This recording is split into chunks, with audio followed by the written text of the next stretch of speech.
यदि कोई कहे कि तुम्हें नामी मिल जाएंगे, नाम छोड़ दो, तो इस बात को नाम जापक स्वीकार नहीं करेगा। वो कहता है कि यदि नामी के मिलने से नाम छोड़ना पड़े तो मुझे नामी के मिलने की आवश्यकता नहीं है, मुझे तो उनका नाम ही सदा जपना है। ऐसे नाम प्रेमी से भगवान कितना प्रेम करते हैं वो तो केवल भगवान ही जानते हैं।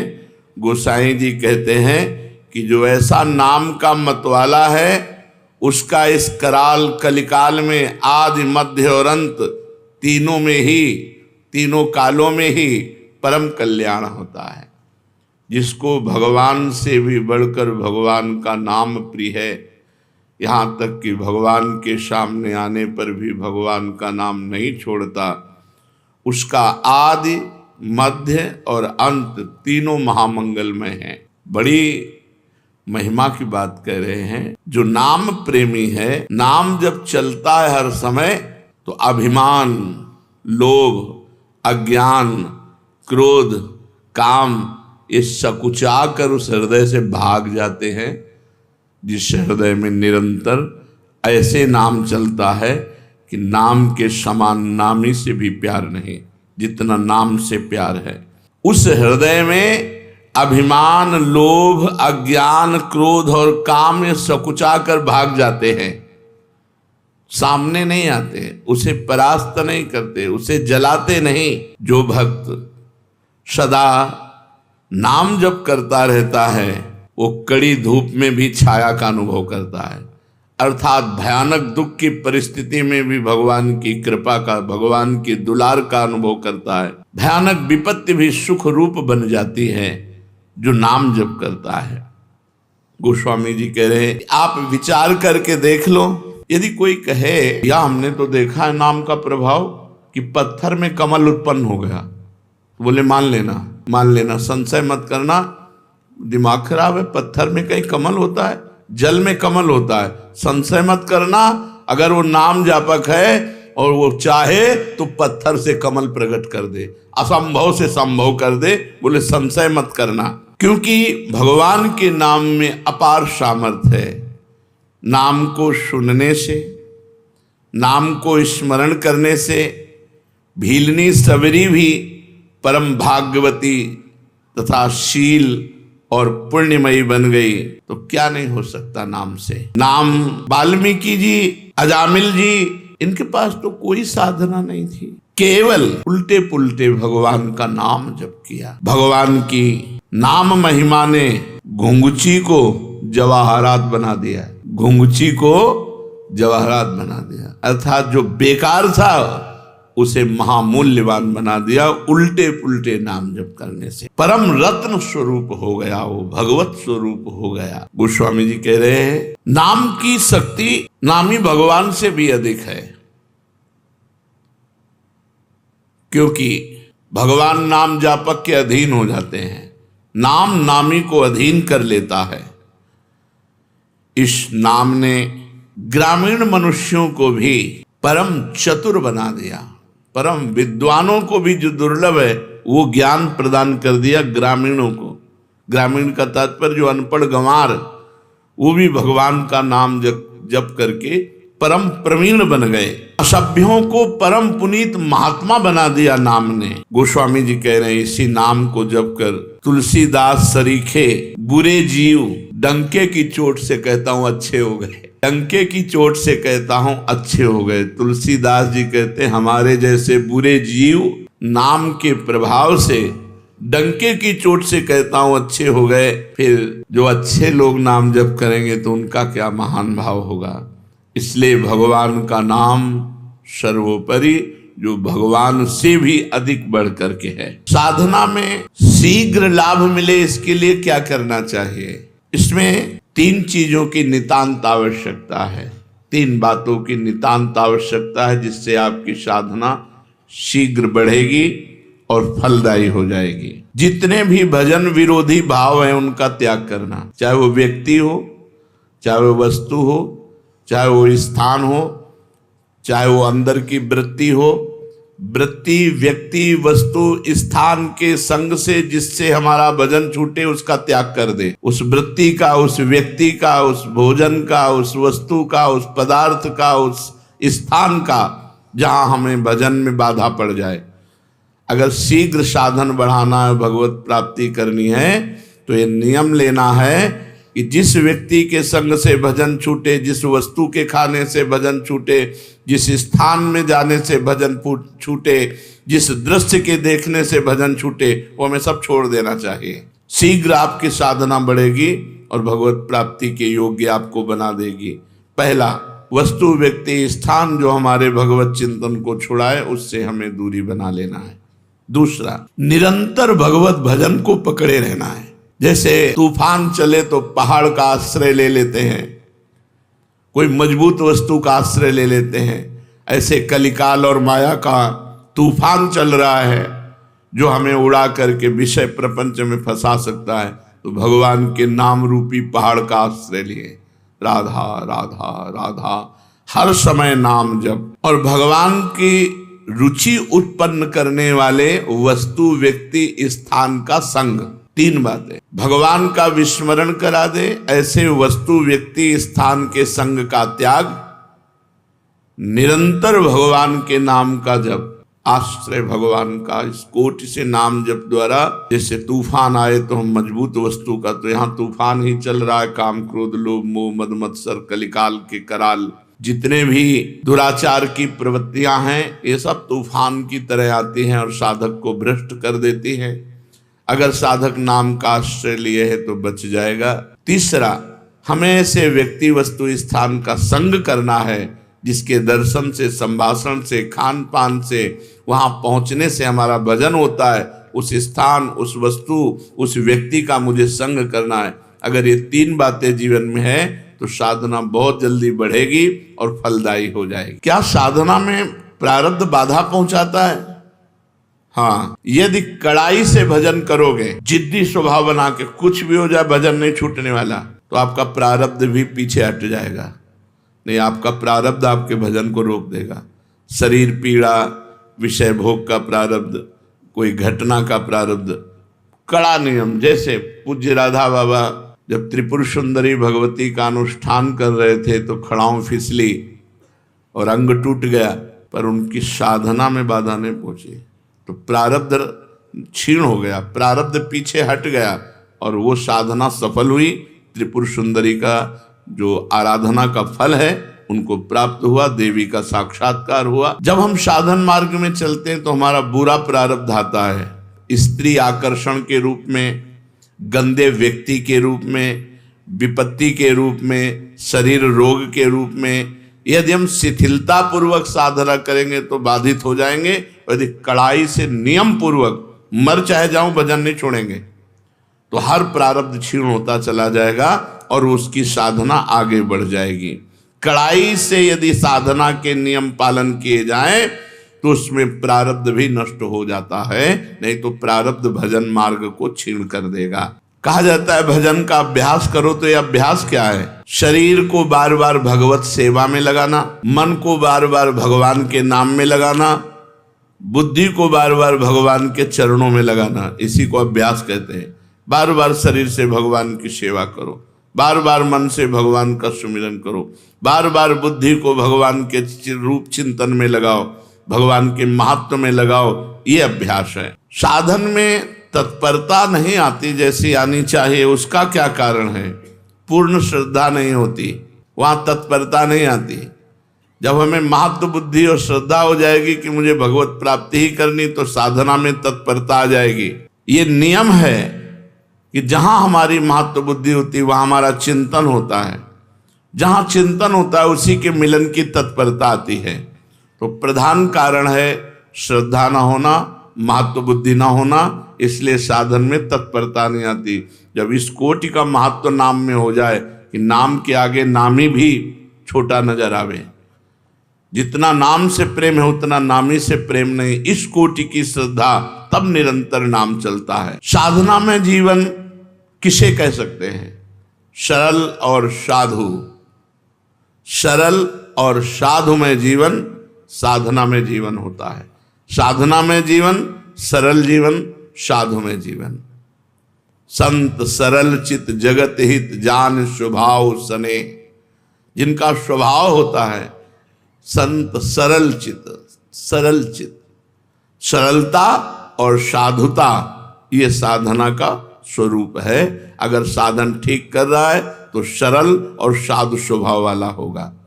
साधु स्वभाव क्या है? कभी किसी से कुछ ना चाहना, निरंतर परहित करना, बड़े से बड़े कष्ट को सह करके भी किसी से सहायता ना लेना, ये सब साधुता के अंतर्गत आता है। एक साधन में फल ना दिखाई दे तो क्या दूसरा साधन करने लगना चाहिए? नहीं, जो साधन गुरु से मिले आजीवन एक ही साधन करना चाहिए। जो साधन को छोड़ते बदलते रहते हैं उन्हें कभी भगवत प्राप्ति नहीं होती। 10 दिन नाम जप किया, 15 दिन योग किया, 20 दिन वो वैराग्य किया, ये ऐसे लोग थे। जो साधन पकड़ो आजीवन वैसे ही चलते रहो। जिस साधन को पकड़ो सारी आयु उसी में खपा दो, इस जन्म में ही भगवत प्राप्ति हो जाएगी, परम पद पर प्रतिष्ठा हो जाएगी। जो साधन पकड़ो आजीवन, जो नियम, जो दिनचर्या आजीवन वैसे चलते रहो, उसको बदलाव मत करो, तो निश्चित भगवत प्राप्ति हो जाएगी, निश्चित परम पद प्राप्त हो जाएगा। ये जो बार बार गुरु बदलते रहते हैं, साधन बदलते रहते हैं, इनसे बड़ा अपराध बनता है। ये साधक वादक नहीं है, वो मनमानी स्वच्छंद अपने आचरण करके वो अपने को सुखी समझते हैं। कहा जाता है कि साधना में व्यभिचार ना हो, तो ये व्यभिचार का तात्पर्य क्या है? साधना में व्यभिचार है अपने इष्ट को छोड़ करके, अपने गुरु को छोड़ करके दूसरे की तरफ लुभायमान होना, दूसरी प्रणाली स्वीकार कर लेना, दूसरी भजन प्रणाली स्वीकार कर लेना, यह साधना में व्यभिचार है।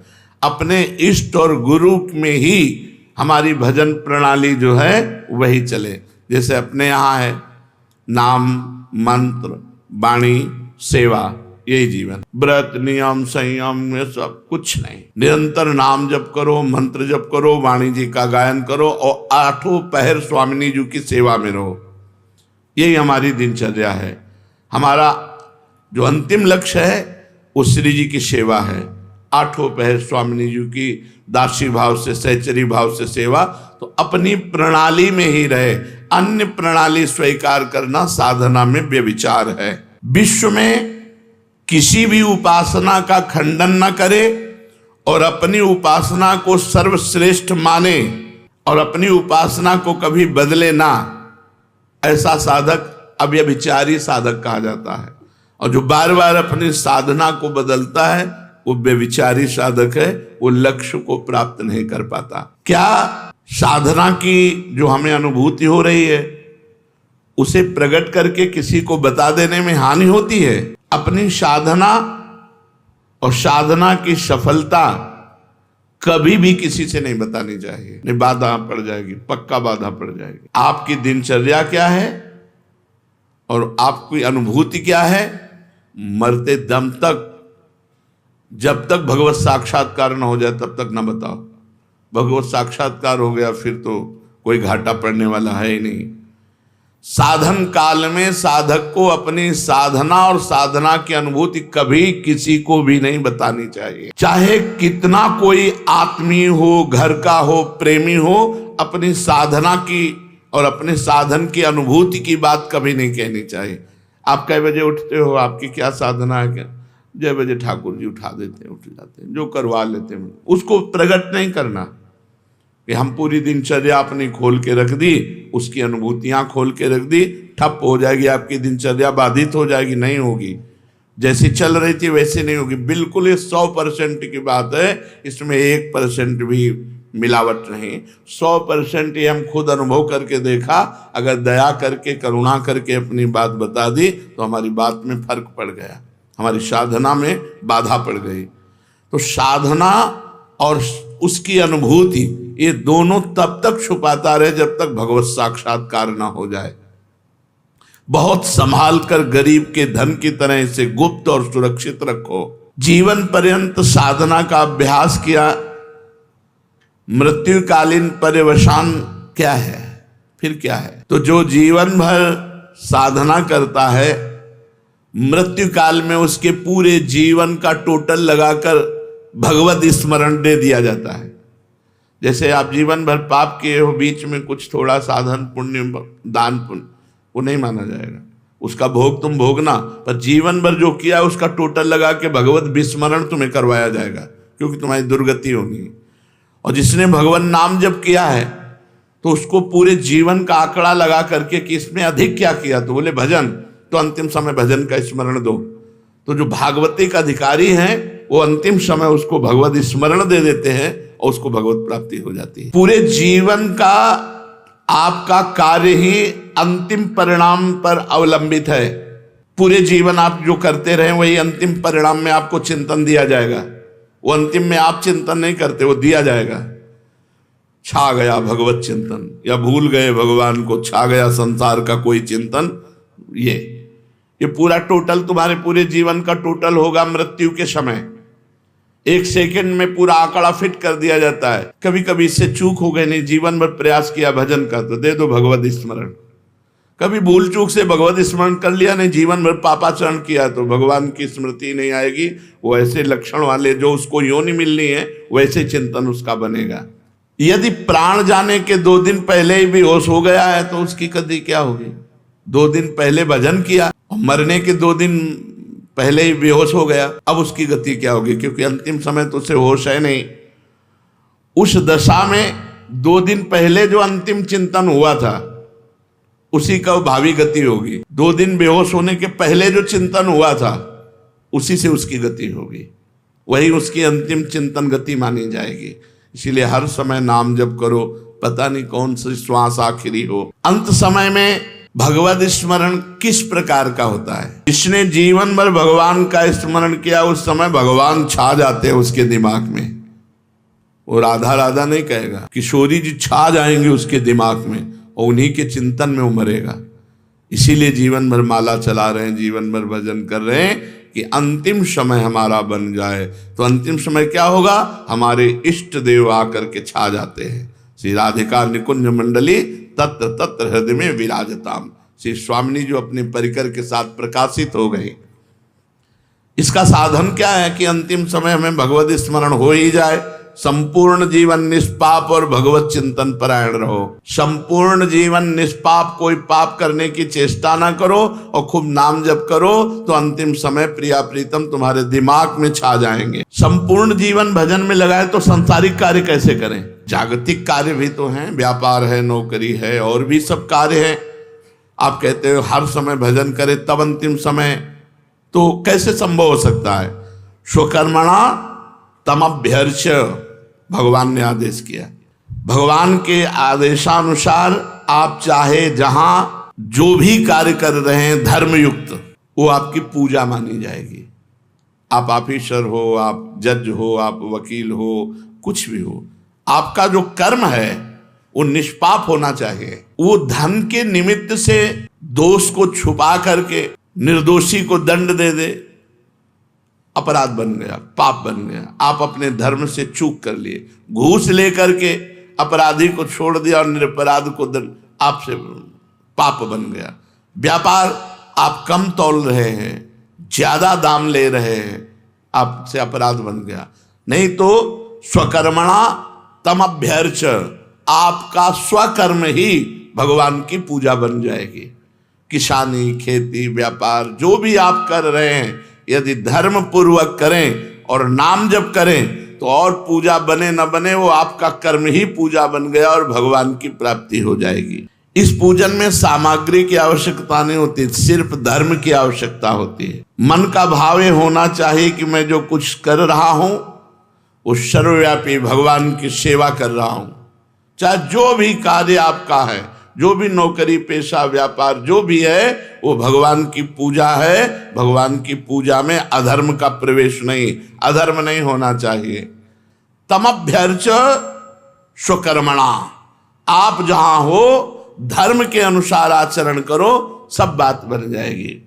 अनंत ब्रह्मांडों का अधिकारी सबको देख रहा है, सबको देख रहा है। आज तुम कर लो मनमानी, पद मिला है, और जब वो तुम्हारे मनमानी का हिसाब करेगा तो फिर तुम झेल नहीं पाओगे, चाहे जो कोई हो। नहीं झेल पाओगे। बड़े बड़े को फैलते हुए देखा है। इसलिए स्वकर्मणा तमभ्यर्च, आपको जो पद मिला है, आपको जो सेवा मिली है, आपको जो अधिकार मिला है, वो भगवान की पूजा है। बहुत होश से करना, उसमें घूस लेना, अधर्म आचरण करना या गरीब को सताना, निर्दोष को सताना, ये बड़ा भारी पड़ेगा। दुखिया को न सताइए, दुखिया देगा रोए, और जब दुखिया के मुखिया सुने तब तेरी गति का होए।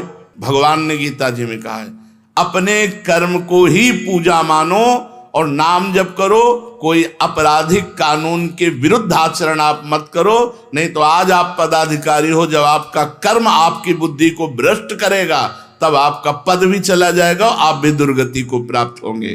तो निरंतर भजन कैसे हो सकता है? अपने कर्म को भगवान की पूजा मान करके नाम जप करते हुए यदि हम जीवन व्यतीत करें तो भजन में जीवन ही माना जाता है। एक भक्त का सारा जीवन श्रद्धा भक्ति जप तप व्रत आदि से बीतता है, लेकिन उसे महारोग है, अंतिम समय में बहुत विपत्ति में मरा। ये क्या है परिणाम?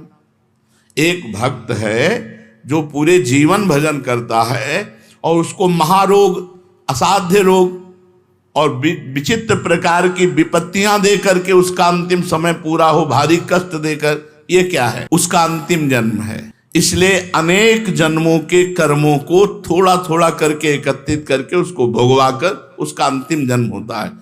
जो ऐसा भक्त होता है जीवन भर साधन भजन किया, असाध्य रोग हो गया, बड़ी विपत्ति, बड़ा कष्ट, तो उसका अनादिकाल से सृष्टि में जब से उत्पन्न हुआ, अब आखिरी अंत होने जा रहा है, अब वो भगवान को प्राप्त होगा, तो उसके जीवन में वो कष्टों की बौछार हो जाती है। बोले ये कष्ट, ये कष्ट, ये कष्ट। पापी आदमी देखो मौत से घूम रहा है और वो दिन भर भजन करता है तो बड़ा परेशान है, उसके शरीर को बड़ी पीड़ा है, असाध्य रोग है, आदि आदि। तो ये पूर्व प्रारब्ध सब नष्ट हो रहे हैं उसके, क्योंकि उसका अंतिम जन्म है। अचल डटे रहना चाहिए, हिलना नहीं चाहिए, भयभीत नहीं होना चाहिए, श्रद्धा भक्ति से और भजन बढ़ाते रहना चाहिए, कष्ट सहन करना चाहिए।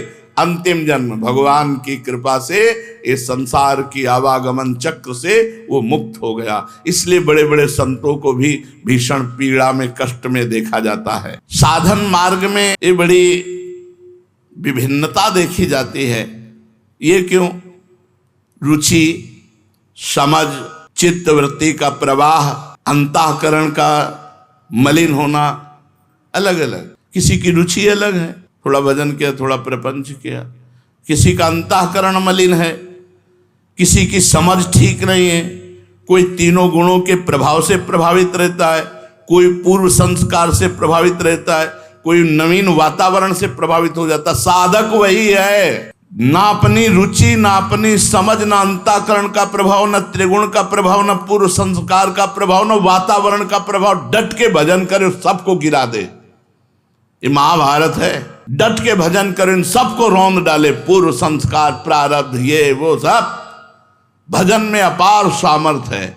अगर थोड़ा बड़ा भजन करोगे तो आपकी रुचि आपको गिरा देगी, भोगों की तरफ है। आपकी समझ आपको गिरा देगी, आपका अंतःकरण मलिन वो आपको गिरा देगा, तीनों गुण आपको गिरा देंगे, पूर्व संस्कार गिरा देंगे। भजन डट के करो और भजन हट के करो। देखो अभी सब पूर्व संस्कार मिट जाएंगे, प्रारब्ध क्षीण हो जाएगा, रोग का प्रभाव नहीं पड़ेगा, समझ ठीक हो जाएगी, रुचि नाम में, भगवान में हो जाएगी। तो हम एक शब्द में जानना चाहते हैं कि साधक हम कौन है? किसे कह सकते हैं कि ये साधक है? जिसने अपने सांसारिक बंधनों के काटने के लिए निरंतर नाम जप का नियम ले लिया, वही साधक है। निरंतर नाम जप का नियम जिसने ले लिया वही साधक है। संसार बंधनों को काटने के लिए जिसने निरंतर नाम जप का नियम लिया वही साधक है। वैसे साधक अपनी साधना को बचाने के लिए क्या करे? सत्संग, रोज सत्संग। इससे साधना बचेगी, बढ़ेगी और पचेगी भी। साधना जब नहीं पचती है तो भला फुलरा होता है, अपने साधन का अहंकार होता है, वो दिखाई देता है। साधन का अहंकार। एक बार एक संत नाव में जा रहे थे, तो एक तपस्वी योगी थे, सिद्धि प्राप्त थी, तो गंगा जी में खड़ाऊ पैर करके वो चलते हुए जब बीच में पहुंचे तो उनका, ए महात्मा यही भजन करते हो, नाव में बैठे हो? पार हुए, नाविक से कहा भैया कितने रुपया? बोले 2 रुपया। फिर उन महात्मा से कहा, जिन गंगा जी को भगवान शंकर अपने मस्तक पर धारण करते हैं, तू अपने योग के प्रभाव से उन पर पादुका पहन के आया, सारी तेरी तपस्या नष्ट हो गई। जो 2 रुपये में काम बना, पूरे जीवन की तपस्या प्रदर्शन में तूने नष्ट कर दी, अब तेरे पास कुछ नहीं रह गया। विचार करना मेरी बात का। तो जब साधना का फुलरा होता है, अहंकार होता है, तो कुछ दिखावा करने का होता है, उसी में नष्ट हो जाता है। तो सत्संग साधन को बढ़ाता है और साधन को पचाता भी है। जो रोज सत्संग सुनते हैं तो ऐसी कई बातें आती हैं जिससे हमारे अहंकार पर चोट लगती है। अभी तो हम निरंतर नहीं जप पा रहे, अभी तो हम सहनशील नहीं, अभी तो हमारी विषयों में रुचि, उसे अपने दोष दिखाई देते हैं और गुण ढक जाते हैं, तो अहंकार नहीं होता। इसलिए साधना को बचाने के लिए रोज सत्संग होना चाहिए, भगवान नामों का नियम पूर्वक जप होना चाहिए, किसी भी प्राणी की निंदा अपराध नहीं होना चाहिए, किसी की भी निंदा न करे। अगर भजनानंदी किसी की निंदा करेगा तो उसका भजन छीन हो जाएगा, उसकी साधना निष्फल हो जाएगी। पर निंदा के किए ते आवत नहीं, कछुआत मूर्ख पर्वत पाप को ले चल अपने साथ। किसी को दुख नहीं पहुंचाना, किसी की निंदा नहीं करनी और अपने भाव को गुप्त रखना है। प्रारंभिक अवस्था में बस इतनी बात साधक पकड़ ले, सत्संग, नाम जप, किसी की निंदा नहीं करनी, सावधानी पूर्वक अपने भावों को गुप्त रखना है, इसी से बात बन जाए।